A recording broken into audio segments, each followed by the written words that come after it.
Dubai আসার পরে আমি আর তন্ময় মিলে এই পিগি ব্যাংকটায় টাকা জমানো শুরু করেছিলাম।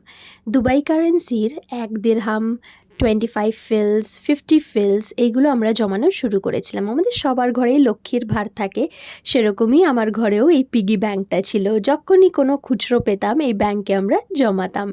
আর আজ ঠিক ১ বছর পর, এখনও ১ বছর হয়নি, ১ মাস বাকি, এই ব্যাংকে কিন্তু আর জমানোর জন্য জায়গা ছিল না।